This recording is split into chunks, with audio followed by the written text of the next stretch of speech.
All right, Shalom. Kahalo Yahweh, Bahashim, Yahweh Shai, Bahashim, Rekah HaKradash. Shalom, salutations, and double honors to the elder apostles of Great Millstone, and double honors to the elder bishops of Great Millstone that rule well, the water for your sacrifices and your lessons. Shalom to the elders and the prophets, the teachers and evangelists also of Great Millstone, who I continue to listen and learn this 100% truth from. And last but not least, shalom to the speckled bird, the confused face, the Akim and Akwaf, the Akim on the highways and byways doing this work, and last but not least, the elect. And, you know what I mean, I'm really, I'm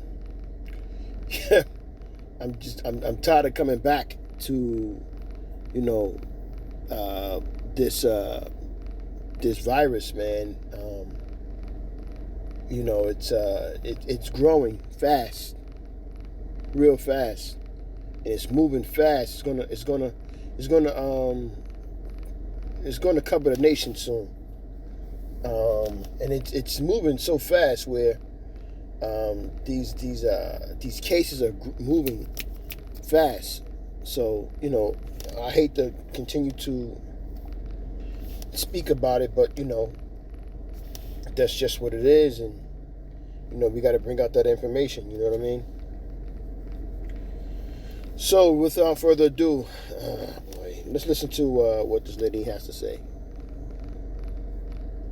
Right. There are now more hantavirus cases connected to the outbreak that began on a cruise ship last month. The World Health Organization now reporting 11 total cases, and that includes 3 deaths. Passengers from multiple countries now are quarantining as health officials around the world are working to prevent a spread. Kaylee Schuyler joins us live from Omaha, home to that national quarantine unit. Kaylee, is it possible that more cases might pop up? Well, Don, the Director General of the World Health Organization says that could happen because the virus has a 42-day incubation period. But there is a strict plan in place for those who are quarantining. All suspected and confirmed cases have been isolated and managed under strict medical supervision, minimizing any risk of further transmission. 18 passengers landed back in the U.S. after the cruise docked at the Spanish Canary Islands over the weekend. Of those, 16 are staying here at the University of Nebraska Medical Center, and the other 2 are at a facility at Emory University in Atlanta. 2 people are currently in biocontainment units. 1 passenger here who was tested positive for hantavirus, and another in Atlanta who is experiencing symptoms but has not tested positive. And we're told the rest are asymptomatic. Now, several states are watching for potential symptoms, and health experts say they're monitoring these folks for a couple of different reasons. Some are passengers of the cruise who got off the ship in late April and are already back home. Others were exposed during a flight with a passenger who was infected, and this map also includes the 18 passengers quarantining at medical facilities in Atlanta and here in Nebraska. Now, they'll remain under strict medical supervision for the next couple of days. Then those who don't test positive or show symptoms will have the option to isolate at home. If anybody leaves under the total quarantine period, which is 42 days, they are placed into PPE, completely protected, and then escorted by the federal government into charter protected transport. No one's going on the street, no one's going to dinner in Nebraska or visiting the zoo. It's just not going to happen. Global health officials are receiving criticism for even allowing the passengers and the crew off of the ship, but the Director General of the WHO says it would have been inhumane to make them stay for the whole entire quarantine, and he maintains that the risk to the general public is low. In Omaha, Nebraska, Kaylee Schuyler, Fox Chicago. Thank you. All right, let's get another video.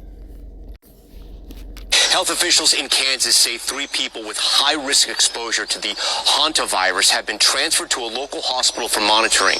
All 3 had contact with an infected passenger who was on that cruise ship but were not on board themselves. In total now, 41 Americans are being monitored after potential exposure, says the CDC, which adds there are no cases of that deadly Andes strain of hantavirus so far in the U.S. Health officials in Kansas say... All right, another video. All right, so I want y'all to check this one out too. And then I probably got one more video for you, man. And then we gonna get some scriptures after that. What would happen if the hantavirus spread across the United States? After passengers from the MV Hondius returned to the United States, the disaster would quietly begin. The outbreak would start in states like Texas and California. As deaths rapidly increase, panic would spread across the country until the entire United States becomes overwhelmed by the epidemic. Meanwhile, Canada and Mexico would rush to establish massive health checkpoints and border restrictions in an attempt to stop the virus from entering their territories. But the infection rate would be too powerful. Within a short time, both countries would also become consumed by the outbreak. Now the crisis would escalate globally. Russia would attempt to contain the virus near the Bering Strait, while the World Health Organization would desperately try to slow its spread into South America. At the same time, scientists around the world would race to develop a vaccine capable of stopping the deadly strain. But in this scenario, everything would already be too late. Eventually, the entire American continent would fall to the virus. What would happen? Okay. So you see that they predictive programming, basically. They're telling you what's going to happen before it happened. Prophesying on the left-hand side, letting you know what's about to happen. So you got to stay prayed up, man. Pray that Yahweh shall have mercy on you, man, because this is going to be a game changer. And right after this, it's going to be anarchy in, I'll probably say months after this. The MOTB is going to be introduced voluntarily, and then soon right after that, mandatory. All right, I'm going to play this last video. At least 7 passengers who were on that ship and departed before the outbreak was fully understood are now back here in these 5 states: Virginia, Georgia, Texas, Arizona, and California. What does that show you? I play chess, you know what I'm saying, when I can, but playing chess as long as I have, I can look at the map of the United States and look at strategically they set it up that it corrals the entire country. There's no escaping it. Only way you can go is north, and it's going to spread there too. Health Organization confirming 5 of the 8 suspected cases have tested positive. And look at this. This is where many of the passengers traveled to after leaving the ship early, and we now know one. They're telling you this information as if it's important to know versus what are you going to do to stop it from spreading? What's going to happen? Flight attendant on one of those flights is showing possible symptoms tonight. Some pretty incredible developing news coming out in the past couple of hours regarding the hantavirus. As take a look at the latest headlines with me coming out today, May 7th, 2026. New positive cases from the hantavirus cruise ship. I'm going to be sharing with you the video footage and the latest details so that way you can see it for yourself and take a look. America is not prepared for a possible outbreak. Let me know in the comments, do you agree? Is the United States ready for an outbreak if we had one go this route? Let me know your thoughts. This expert is saying we are not ready. Hantavirus is being monitored in the United States. The latest on the cruise ship outbreak, we're hearing that individuals left the boat before they realized it was the hantavirus, returned to the United States. You're going to be seeing the map of all of the 26 people, I believe it was, that left the boat, where they went already all over the world. They are now having it mapped out, sharing for us all the locations of potential possible exposure. In addition to that, look at this. Israel confirms the first hantavirus case. Patient traveled to Eastern Europe. But this is very interesting. Health Ministry reports there is no current hantavirus cases in Israel. You're going to be hearing in this article that this health minister says he does not believe this is the hantavirus. He said this is something different. The hantavirus that is well known, he said, is one that comes from rodents' exposure to breathing in their feces, their urine, their saliva. He said this is something different. He said this is and they are saying this is an Andes variant of the hantavirus, but he is saying, no, this is unlike anything I've ever seen before. And he said the transmission that's happening, he said, this is very alarming and concerning. Let me know your thoughts. At least Let me see if I can find one more video, man. One more video. So,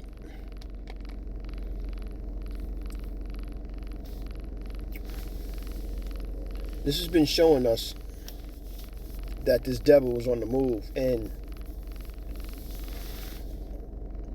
good.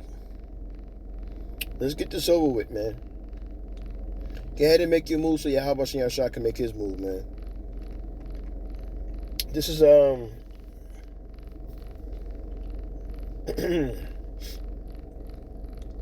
Matthew 24:7. And it reads,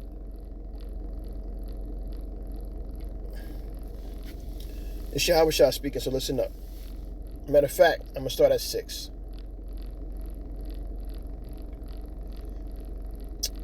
And ye shall hear of Matthew 24:6. And ye shall hear of wars and rumors of wars. See that ye be not troubled, for all these things must come to pass. But the end is not yet. For nation shall rise against nation, and kingdom against kingdom. And there shall be famines, and pestilences, and earthquakes in diverse places. All these are the beginning of sorrows. Okay? Beginning of sorrows is what we're dealing with.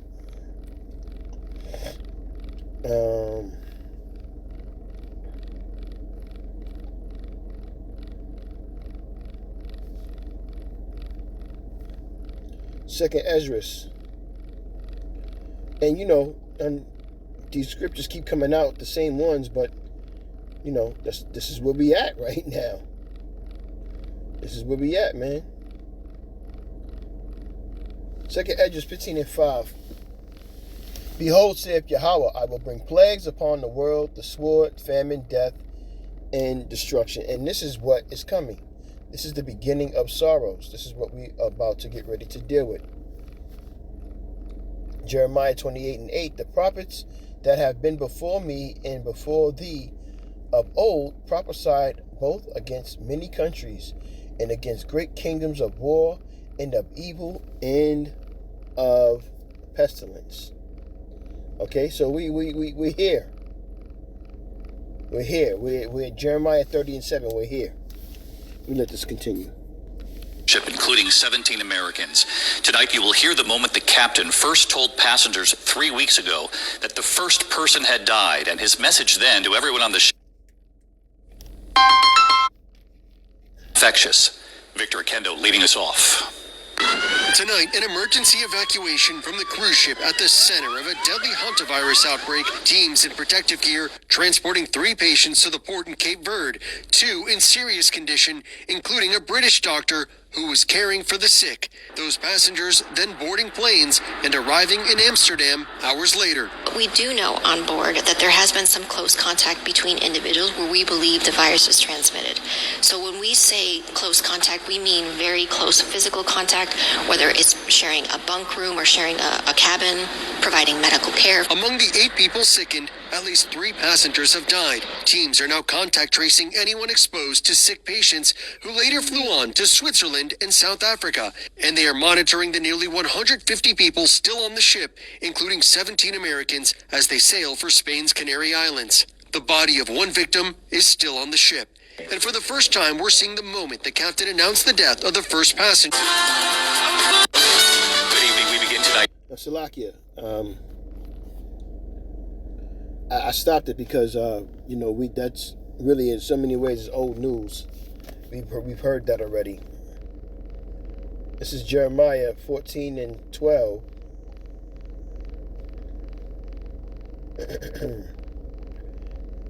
And it reads,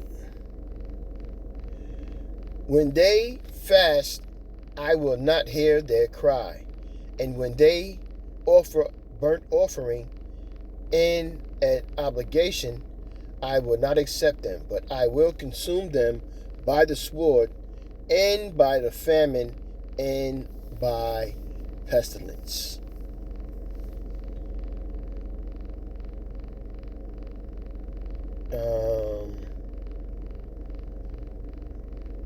Actually, I'm going to get another scripture.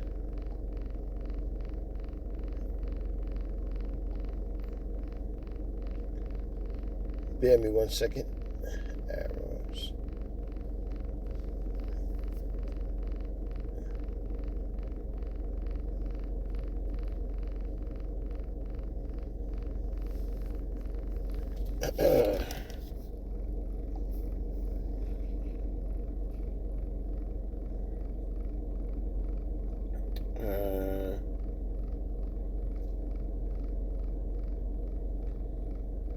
Bear me 1 second.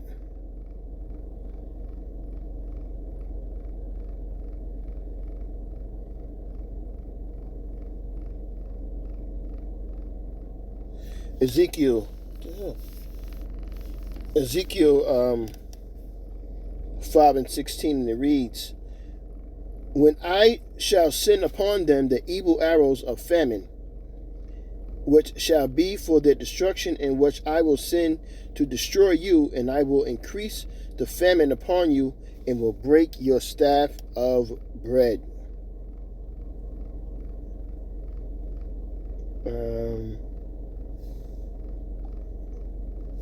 See something.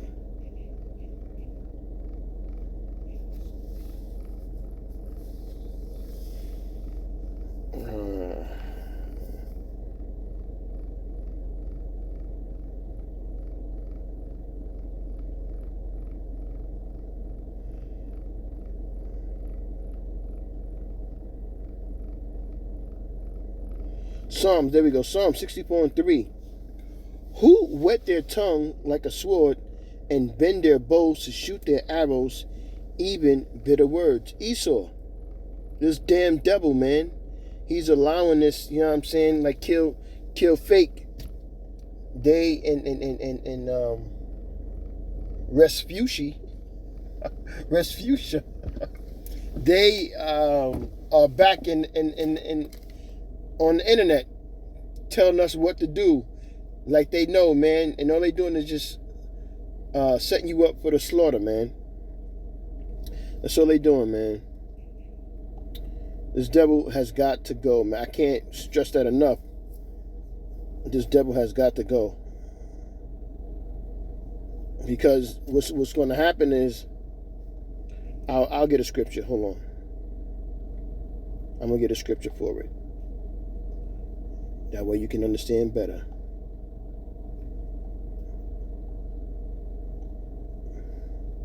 Jeremiah 16:4. They shall die of grievous deaths. They shall not be lamented, neither shall they be buried, but they shall be as dung upon the face of the earth. And they shall be consumed by the sword and by famine, and their carcasses shall be meat for the fowls of heaven and for the beasts of the earth. So this is where we coming to, man. This is where we at. There's no getting around it.